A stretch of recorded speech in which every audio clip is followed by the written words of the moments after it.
صاحب اغرب جمله ماركتنج اتقالت في 2025 سلينترو. فسواء بقى نشرت الغسيل او لميته، تعالوا نجربه سوا. ده براند مصري 100% يا جماعه، عشان انا نفسي لسه عارف كده. ده تغليفه انضف شويه. فلات وايت ب 88 جنيه. بسم الله.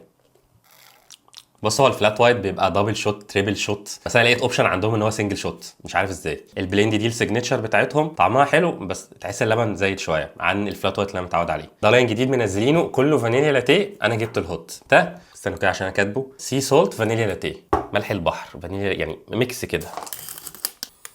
واو ريحته حلوه قوي. ده ب 120 جنيه. واو ده ايه ده؟ طعمه مختلف قوي، طعم الفانيليا فيه واضح جدا. الحاجات المملحه دي اسمها ايه؟ موديه شويه ناحيه سلطه كراميل، بيوزن كده المعادله في الاخر.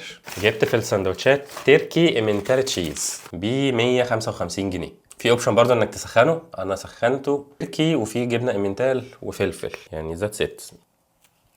شكل الجبنه مبدئيا حلو. بسم الله.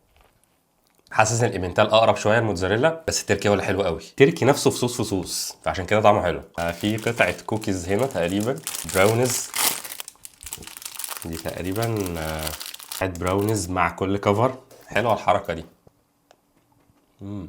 يا ريتني طلبت دي، طعمها حلو قوي. هي تقريبا دي بتتباع سامبل مع كل قهوه، عشان لو عجبتك تطلبها، يعني غالبا هعمل كده. نوتيلا كرواسون ب 85 جنيه. متوقع حجمه اكبر من كده، بس بصراحه حجم النوتيلا فيها قليل قوي.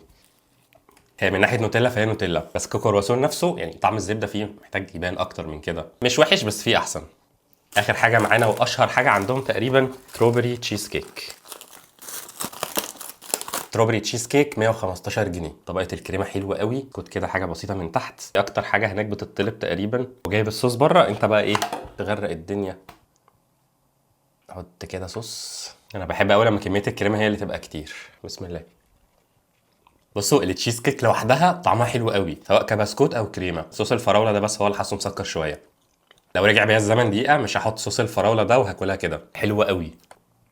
بعت رساله من اسبوع تقريبا ومن شهور الغسيل، معرفش انتوا شفتوا الكامبين دي ازاي، هل هي حاجه حلوه وحشه، بس ما تنكرش ان هي عملت صدى. انا بصراحه شايف ما تجرب يا اخي، يعني انت خسران حاجه. حلو التغيير برضو في الماركتنج. انا بس قلت نجربه النهارده عشان لقيته براند مصري 100%، كان متاخد في الرجلين بصراحه. اكتبوا لي تجاربكم تحت مع سلينترو، وما تنسوش تكتبوا لي نجرب ايه تاني. سلام. ما تنساش تعملوا الغسيل بقى.